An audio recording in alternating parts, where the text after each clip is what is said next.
दोस्तों, आपके अपने चैनल न्यूज सर्किल की एक और खबर पर मोहर लग गई। मैंने पहले ही बताया था, जून आते आते बीजेपी के सहयोगी इस कदर कमजोर हो जाएंगे जिसके बारे में उन्होंने कभी सपने में सोचा नहीं होगा।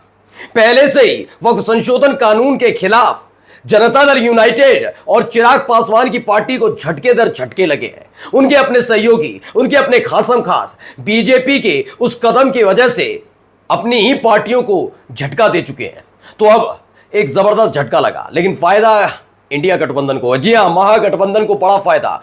जनता दल यूनाइटेड और खासकर नीतीश कुमार के एक करीबी ने झटका दिया, मुंह पर इस्तीफा दे मारा है। और जो पार्टी ज्वाइन करी है उसे सुनने के बाद यकीन मानिए आपको विश्वास नहीं होगा कि लग तो रहा था टाइटैनिक की तरह डूबेगा बिहार में एनडीए, लेकिन ऐसे। नमस्कार, मैं हूं प्राज्वल गौतम और आप देख रहे हैं न्यूज सर्किल। चिराग पासवान ने अलग नाक में दम कर रखा है, मैं तो लड़ूंगा चुनाव। फिर इससे आगे एक कदम बढ़ाकर ऐलान भी कर दिया, शाहबाद से चुनाव लड़ने की बात है। कुल मिलाकर आप समझिए किस तरह से खेल हो रहा है। पहले उनकी पार्टी के नेता ये माहौल बनाते हैं कि उनको मुख्यमंत्री होना चाहिए, बीजेपी को बेचैन करते हैं, बीजेपी मनाने की कोशिश करती है, चिराग पासवान मानते नहीं है। और इन सब के बीच अब ऐलान कर दिया गया कि वो चुनाव लड़ेंगे। यानी चिराग पासवान ने पहले ही बीजेपी और खासकर मोदी शाह की नाक में दम कर रखा है।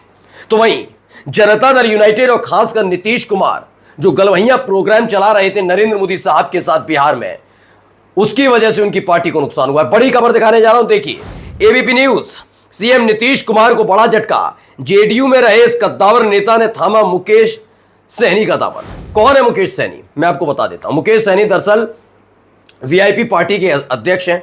वीआईपी पार्टी इस समय बिहार में महागठबंधन का हिस्सा है। तेजस्वी यादव की आरजेडी, कांग्रेस पार्टी, इसके साथ साथ मुकेश सहनी की पार्टी, और जल्दी एक और बड़ी पार्टी आने जा रही है। वो भी खबर आपको थोड़ी देर में बताऊंगा, लेकिन फिलहाल पहले ये देखिए कौन वो नेता है जिसने झटका दिया है।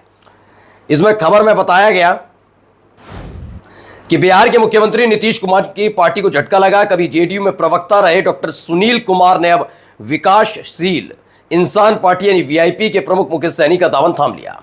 पार्टी की तरफ से 6 जून को पटना के एक होटल में मिलन समारोह का आयोजन किया गया। उसमें Bihar Indian medical association MIA के उपाध्यक्ष और जेडीयू के नेता रहे डॉक्टर सुनील कुमार सिंह के साथ साथ बड़ी तादाद में चिकित्सकों ने भी वीआईपी की सदस्यता ली। अब ये कई स्थिति में देखा जाए तो ये जनता दल यूनाइटेड के साथ साथ बीजेपी के लिए झटका। वो मैं समझाता हूं कैसे।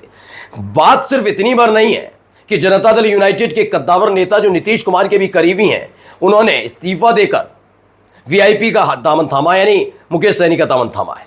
दरअसल उनकी जो तादाद है वो है डॉक्टर्स। हाल ही में आपने देखा होगा कि मंगल पांडे जो बिहार के स्वास्थ्य मंत्री हैं, उनके खिलाफ मोर्चा खुला हुआ है। विपक्ष नहीं, जनता भी सड़क पर उतर आई है।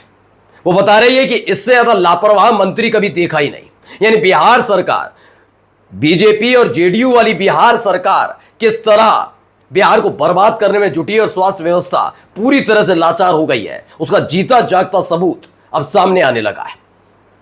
बीजेपी के नेताओं ने तो, प्रवक्ता है असित नाथ तिवारी, उन्होंने तो मुंह पर इस्तीफा इसीलिए दे मारा था। उन्होंने बताया था कि कैसे एक बच्ची, एक मासूम बच्ची जिसके साथ रेप होता है, रेप करने वाला दरिंदा उस पर हमला करता है, उसकी हालत गंभीर होती है। उसके बावजूद भी जब असित नाथ तिवारी ने इस पूरे मसले को उठाया तो नाराज हो गए दिलीप जायसवाल। यानी यहां एक्सपोज हुए, उसके बाद इलाज को लेकर एक्सपोज हुए, अलग अलग जगह एक्सपोज हो रहे हैं। और अब देखिए एक सवर्ण वर्ग आता है ना, मैंने कहा ना, इन लोगों ने पहले से ही सोच लिया है। जैसे जो दिल्ली में बैठकर राजनीति करते हैं वो इसके साथ छोटी पार्टी वाले लोग हैं ना, उनकी सोच भी बिहार को लेकर वही है।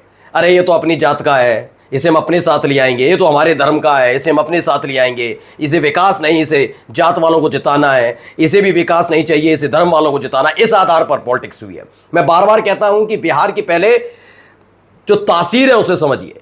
भाई पूर्वांचल से और बिहार से सबसे ज्यादा आईएएस आईपीएस निकलते हैं, यानी प्रबुद्ध वर्ग वहां का कितना है आप समझिए। लेकिन आप उन्हें गुमराह कर सकते हैं, बेवकूफ नहीं बना सकते। और देखिए रंग उतरने लगे सबके। भारी तादाद में प्रबुद्ध वर्ग यानी चिकित्सकों की एक पूरी टोली टूटकर आ जाती है जेडीयू को तोड़ छोड़कर, किसमें? वीआईपी में, जिससे महागठबंधन मजबूत होता है। पहले से ही स्वास्थ्य व्यवस्था को लेकर घिरे हुए हैं। हाँ, वो बात अलग है कि जब तेजस्वी यादव ने मुद्दा उठाया तब ये बात समझे नहीं, अब बहुत देर कर दी। क्योंकि अब निचले स्तर का व्यक्ति हो या ऊपरी लेवल का, हर कोई जनता दल यूनाइटेड और बीजेपी के इस तालमेल से और घालमेल से बड़ा परेशान चल रहा है। हाल ही में मैंने आपको दिखाया भी था, जो सर्वे निकल कर आया, वो सर्वे तो कहता भी है कि बिहार का युवा वर्ग चाहता है, 37% लोग चाहते हैं कि तेजस्वी यादव मुख्यमंत्री बने। 20 साल राज करने के बावजूद हालात ये पैदा हो गए नीतीश कुमार के सामने कि वो तेजस्वी यादव, जो उनसे उम्र में भी आते हैं, और आधा ही उनको करके रख दिया है। नीतीश कुमार को सिर्फ 18% लोग कहते हैं कि वो बिहार के मुख्यमंत्री बने। कहां 37% लोग तेजस्वी यादव के साथ खड़े हैं, मात्र 18% नीतीश कुमार के साथ खड़े हैं। मैंने तब भी आपको दिखाया था कि अगर आप पूरे एनडीए के नेताओं को उठाते हैं, जिसमें नीतीश कुमार भी हैं, चिराग पासवान भी हैं, सम्राट चौधरी भी हैं, तो अभी इनका कुल मिलाकर 34 से 35% बनता है। तब भी तेजस्वी यादव तीनों पर भारी है, अकेले अपने दम पर। यह हालात है। बीजेपी से समझने में देर कर रही थी, लेकिन अब जनता दल यूनाइटेड की समझ में आ गया है। नीतीश कुमार को लेकर अब लोग बेचैन हैं उनकी अपनी पार्टी के, कि आखिरकार जब पार्टी पूरी तरह से रसातल में जा चुकी है तो ऐसी क्या मजबूरी है, ये जानते हुए भी नीतीश कुमार आने के लिए तैयार नहीं है। और अब देखिए एक और टुडे, अब देखिए खबर क्या है। वीआईपी के संस्थापक और बिहार के पूर्व मंत्री मुकेश सहनी ने पार्टी में आने वाले सभी लोगों को स्वागत किया। इस मौके पर मुकेश सहनी ने कहा कि आज वीआईपी के प्रति सभी जाति और वर्गों का आकर्षण बढ़ा है, जो इस पार्टी की लोकप्रियता को प्रमाणित करता है। उन्होंने कहा कि सबसे बड़ी बात यह है कि वीआईपी की नीतियां प्रबुद्ध लोगों को आकर्षित कर रही हैं। ये हमारे लिए गौरव का विषय है। मैंने कहा ना, प्रबुद्ध वर्ग, जब एक व्यक्ति ऐसे आता तो उनके साथ कई और लोग भी आते हैं, उनके अपने समर्थक होते हैं, और वो उनके साथ आ रहे हैं। अब खेल क्या है कि आपको थोड़े दिन पहले, आपको 15-20 दिन पहले एक खबर याद होगी, इन्हीं मौके मुकेश सहनी के लिए गोदी मीडिया ने खबर चला दी। खबर यह थी कि वो तेजस्वी यादव का साथ छोड़ रहे हैं और एनडीए में शामिल होने वाले हैं। खबर चली, जमकर चली, 1-2 दिन चली, पूरा माहौल क्रिएट किया गया। सामने आए मुकेश सहनी और ऐसे गोदी मीडिया के एंकर पत्रकारों के मुंह पर करारा तमाचा लगा दिया। उन्होंने कहा मैं कहीं नहीं जा रहा हूं। और देखिए पहला ही विकेट एनडीए का गिरा दिया। और जब एनडीए का विकेट गिरा, क्योंकि एक होता ना, एक लॉबी काम करती है छोटी, कि उस गांव के लोग आ गए, वो नेताजी के साथ आ गए, ऐसा नहीं है। जब आप प्रबुद्ध वर्गों को अपने साथ लाते हैं, पढ़े लिखे लोगों को लाते हैं, तब जाकर बड़ी हालत खराब होती है कि ये कैसे हो गया। जनता दल यूनाइटेड को ये अब तक का सबसे बड़ा झटका माना जा रहा है। उस झटके से भी बड़ा माना जा रहा है जहां मुस्लिम समुदाय से ताल्लुक रखने वाले जेडीयू के नेताओं ने बीजेपी के उस कदम, जिसमें वक्फ संशोधन कानून लाया गया, उसके खिलाफ जेडीयू से इस्तीफा दिया था, उससे भी बड़ा झटका ये जेडीयू के लिए माना जा रहा है। चलिए एक और खबर इससे जुड़ी हुई दिखा देता हूं। देखिए ईटीवी की खबर है, नीतीश कुमार को बड़ा झटका, मुकेश सहनी ने खेला कर दिया, इस नेता को वीआईपी में शामिल करा दिया। ये तस्वीर भी निकल कर आई।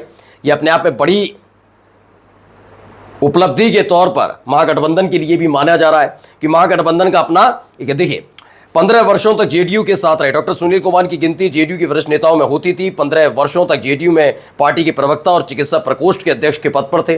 डॉक्टर सुनील कुमार सिंह ने पत्रकारों को बताया कि नीतीश कुमार के सुशासन बाबू की छवि को देखते हुए उन्होंने राजनीति में कदम रखा। 15 वर्षों तक उन्होंने जेडीयू के साथ निष्ठापूर्वक जुड़कर काम किया, लेकिन नीतीश कुमार की वैसी छवि नहीं रही। यही वजह है कि उन्होंने जेडीयू छोड़ने का फैसला किया है। अब भी वक्त है जेडीयू के पास, अब भी वक्त है नीतीश कुमार के पास, संभल जाए, वरना मुख्यमंत्री पद तो जाएगा ही, साथ ही पार्टी भी खत्म हो सकती है। नमस्कार।